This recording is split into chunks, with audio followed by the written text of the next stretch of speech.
पश्चिम बंगाल में मतदाता सूची संशोधन की प्रक्रिया अब एक हिंसक राजनीतिक टकराव में बदल गई है। सत्ताधारी तृणमूल कांग्रेस यानी कि टीएमसी और निर्वाचन आयोग के बीच तनाव अपने चरम पर पहुंच गया है। आयोग द्वारा निष्पक्षता सुनिश्चित करने के लिए उठाए गए सख्त कदमों के खिलाफ जमीनी स्तर पर अब विरोध और हिंसा की घटनाएं सामने आने लगी हैं।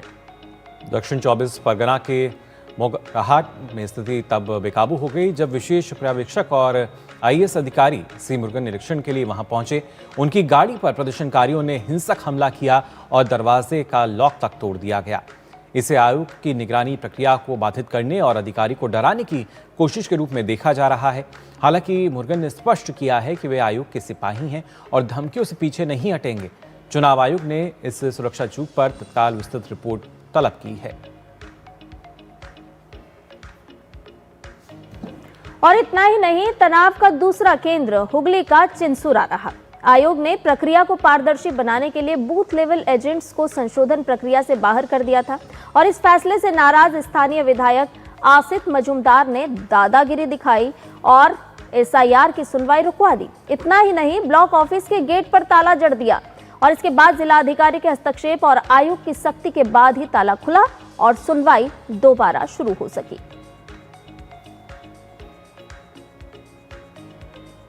हालांकि इस पूरे घटनाक्रम के बीच मुख्यमंत्री ममता बनर्जी ने तीखे तेवर अपनाए।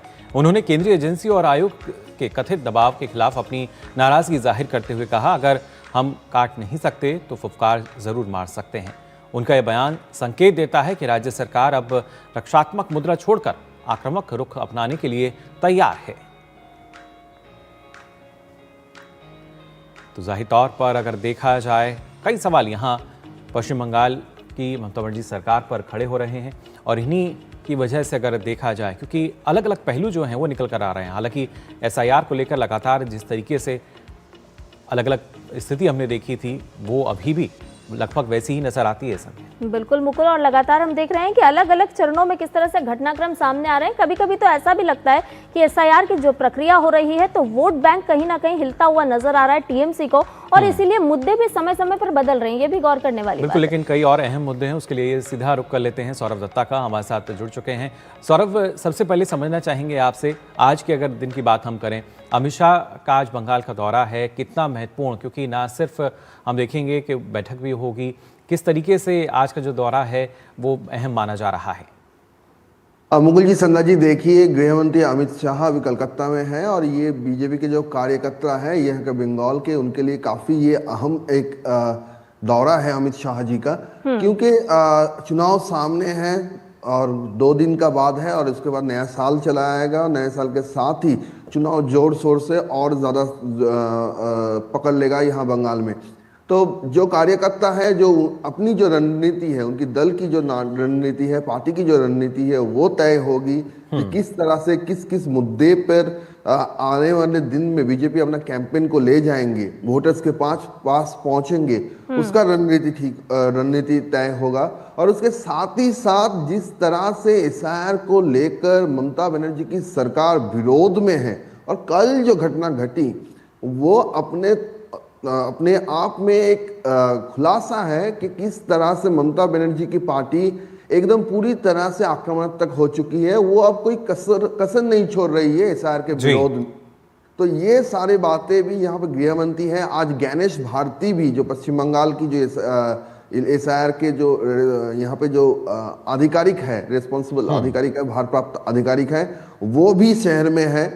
तो फिर ये सारे बातें को लेकर, और शुभेंदु अधिकारी ने ऑलरेडी एक ट्वीट भी करा है एक्स पोस्ट में, जिसमें उन्होंने साफ तरीके से कहा है कि जो सी मुरुगन के ऊपर, यानी रोल पर ऑब्जर्वर सी मुरुगन के ऊपर मगराहाट में कल जो घटना घटी, जिस तरह से बीएलओ को लेना पड़ेगा, इस मुद्दे को सामने रखकर, हियरिंग में बीएलओ को लेना पड़ेगा, इस मुद्दे को सामने रखकर आगे महिला को लाया गया और उनको घेर कर उनके बिल्कुल सौरभ, कई मुद्दों पर जवाबदेही जो है वो सीधे तौर पर बनती नजर आती है, लेकिन उससे लगातार ममता बनर्जी बचती हुई नजर आई हैं। लेकिन अगर बात की जाए खासतौर से अमित शाह के दौरे को लेकर, ना सिर्फ वहां पहुंचेंगे बल्कि एक प्रेस वार्ता भी आज वो करेंगे।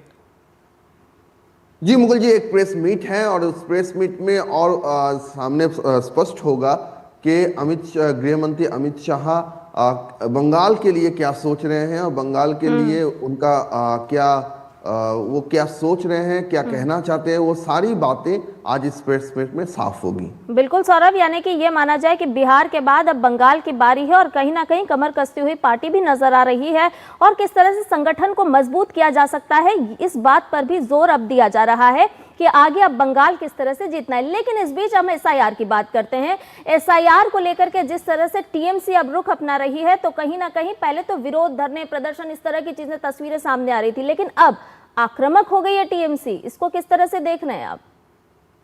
देखिए, इस बात को इस तरह से दिखा जा रहा है कि जिस तरह से एसआईआर को लेकर चुनाव आयोग ने ये स्पष्ट करने की कोशिश कर रहे हैं कि एक भी अवैध वोटर वोटर तालिका में ना रहे, कोई फर्जी वोटर वोटर तालिका में ना रहे, तो उसको लेके उन्होंने सेंट्रल माइक्रो ऑब्जर्वर्स का नियुक्त किया। अभी जो हियरिंग प्रोसेस है उसमें कोई बीएलए यानी कोई पॉलिटिकल पार्टीज के लोग आकर वोटर्स पे दबाव ना डाले, पूरे प्रोसेस को आप देख रहे हैं ना कैसे वीडियो ऑफिस में एक एमएलए चले जाते हैं और जाके वहां से फोन से, असित मजुमदार की बात कर रहा हूं, वो फोन से बोल रहे हैं एसडीओ को कि मैं आपके साथ मेरा अच्छा संपर्क है, लेकिन पार्टी का निर्देश है, ये अभिषेक बनर्जी का निर्देश है कि सुनवाई में अगर कोई बीएलए नहीं रहेगा तो सुनवाई नहीं होगा। अब मानिए अपने आप में ये कितनी बड़ी बात है, कॉन्स्टिट्यूशनल प्रोसेस चल रहा है वहां पे और एक एमएलए जाके साफ तरीके से खुल्लम खुल्ला बोल रहे हैं कि ये पार्टी का निर्देश है, हम सुनवाई नहीं होने देंगे, हमारे आदमी को रहना होगा यहाँ पे। और साथ ही साथ क्या देखा जा रहा है कि मगरा हाट में ऐसे रोल ऑब्जर्वर के ऊपर सीधा हमला हो रहा है उनके गाड़ी के ऊपर। ये कौन सी मगरा हाट है? ये मगरा हाट वो मगरा हाट है जिसमें 5 साल पहले जेपी नड्डा के कॉन्वॉय पे भी अटैक हुआ था। ये वो मगरा हाट है। ये कौन मगरा हाट है? ये वो जगह है जो अभिषेक बनर्जी की लोकसभा क्षेत्र के अंदर आता है। और ये कब हुआ? जब अभिषेक बनर्जी ने 1 लाख बीएलएस के साथ मीट किया और मीट करके बोला कि आप जाओ और कहो कि सुनवाई में अगर टीएमसी का रिप्रेजेंटेटिव नहीं रहेगा तो सुनवाई नहीं होगा। क्यों नहीं होगा? ये उनका जो लॉजिक है, उनका कहना है कि जैसे जब वोटिंग होती है तो वहां पे तो पार्टी के कैंडिडेट के एजेंट्स होते हैं जी। तो कैंडिडेट के एजेंट्स वहां होते हैं, तो यहाँ भी रहना देना चाहिए। ये तो मनमानी है, सरासर मनमानी है। 11 राज्यों में कहीं ऐसी आपने किसी पॉलिटिकल पार्टी से सुना है कि ऐसी कोई बात वो कह रहे हैं कि हमारी पार्टी को आने देगा? एक कॉन्स्टिट्यूशनल प्रोसेस चल रहा है वहां पे। जैसे टीएमसी नहीं है वैसे बीजेपी भी नहीं है, यहाँ पे लेफ्ट भी नहीं है, तो किसी पार्टी का ही तो वहां पे जाने की इजाजत नहीं है। तो एक कॉन्स्टिट्यूशनल प्रोसेस को रिस्पेक्ट करना चाहिए। और आज देखिए कल ये घटना घटी, सीधा चुनाव आयोग के प्रतिनिधि के ऊपर हमला हुआ। एमएलए 2 एमएलए असीमा पात्र और ये असित मजुमदार, ये दोनों ने सुनवाई प्रोसेस को रोक दिया। कहीं से गवर्नमेंट की तरफ से निंदा जताई गई, पार्टी की तरफ से निंदा जताई गई, कहा गया कि ये जो हो रहा है ये इसमें हमारी सम्मति नहीं है।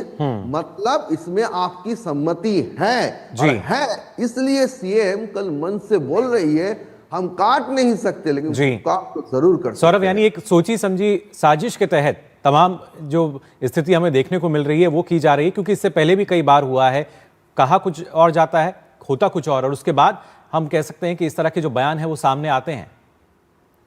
जी बिल्कुल, ये एक तरह से आप याद कीजिए कृष्णनगर में लास्ट सीएम ने क्या कहा था कि महिलाएं जो हैं आगे आइए, बेलन चाकी लेकर आगे आइए। कल क्या देखा गया? वही तो हुआ, महिला ही तो आगे आए थे, वही तो घेराबंदी किए। तो ये किसके कहने पे ये लोग ये कह रहे हैं? तो साफ है, ये किसी को कहने की जरूरत नहीं है। और इसी के चलते नेता प्रतिपक्ष शुभेंदु अधिकारी ने पोस्ट करके जो कहा है, उन्होंने सीधा कहा है कि अगर इलेक्शन कमीशन के रिप्रेजेंटेटिव सिक्योर नहीं है तो बंगाल में आगे चल के इलेक्शन कैसे होगा? तो पार्टी के बाकी कार्यकर्ता वो काम कैसे करेंगे अगर टीएमसी कुछ नहीं मानेगी? सौरभ, यानी कि क्या ये समझा जाए कि टीएमसी के जो वोट बैंक की राजनीति है वो कहीं ना कहीं अब गड़बड़ाती, लड़खड़ाती हुई नजर आ रही है, इसलिए टीएमसी लगातार एसआईआर की जो प्रक्रिया उसमें तो अड़ंगा डाल ही रही है। लेकिन जिस तरह से वोट बैंक की राजनीति कल होती हुई हमने पश्चिम बंगाल में देखी, दुर्गा पंडालों पर हमला हमने कई बार देखा है पश्चिम बंगाल में, लेकिन दुर्गा आंगन को लेकर के तैयारियां की जाती है, उस काम को फिर रोक दिया जाता है। इसको किस तरह से समझा जाए? ये वोट बैंक की राजनीति किस तरह से चल रही है पश्चिम बंगाल में? चंदा जी, मुकुल जी, देखिए ये भी एक अचंभित बात है। जब 21 जुलाई को दुर्गा आंगन का अनाउंस किए थे सीएम ने, तब क्या था? तब ये था कि सीएम के ऊपर ये आरोप था कि वो तुष्टीकरण की राजनीति करती हैं, वो एक समुदाय के लिए काम कर रही है, बाकी समुदाय के लिए वो काम नहीं कर रही है, ये उनके ऊपर आरोप था। तो उन्होंने अचानक से जगन्नाथ धाम, फिर ये दुर्गा आंगन, फिर नॉर्थ बंगाल में महाकाल मंदिर का घोषणा कर दिया। लेकिन 5 दिन 7 दिन पहले भी जहां पे शिलान्यास का काम चल रहा है, वो अचानक से रुक क्यों गया? रुक इसलिए गया कि वहां के जो लोकल रेसिडेंट्स है वो क्या कह रहे हैं कि ये जमीन बाबर अली का है, ये जमीन शौहर अली का था, उन्होंने हिडको को 2000 साल में उसको दे दिया था, लेकिन उनके तरफ से आपत्ति है कि उनकी जमीन पर दुर्गा आंगन कैसे बन सकता है, ये सुना जा रहा है। हालांकि सीएम ने मन से कहा है कि वहां पे 12 एकड़ जमीन मिल रहा था, तो यहाँ पे 17 एकड़ जमीन मिल रहा है, यहाँ से ज्यादा लोग आएंगे, इसलिए इसको शिफ्ट किया गया। सवाल ये है, ये बात 7 दिन पहले मालूम पड़ता है स्टेट गवर्नमेंट को, अगस्त में अनाउंस हुआ है, उसके चलते ये जो काम चल रहा था उसको 7 दिन पहले सीएम को याद आया कि 12 एकड़ का वो जमीन कम पड़ेगा, यहाँ पे 17 एकड़ का ज्यादा मिलेगा। तो ये बात साफ करके वो कह रही है कि अपीसमेंट की पॉलिटिक्स, और वो खुद भी जानती है कि उनके ऊपर अपीसमेंट पॉलिटिक्स का आरोप है। वो मन से कह रही है मेरे ऊपर मेरे अपीसमेंट पॉलिटिक्स का आरोप है, लेकिन मैं अपीसमेंट पॉलिटिक्स नहीं करती हूँ, मैं सेकुलर हूँ। लेकिन वो कह रही है, मान को ही नहीं रहा है।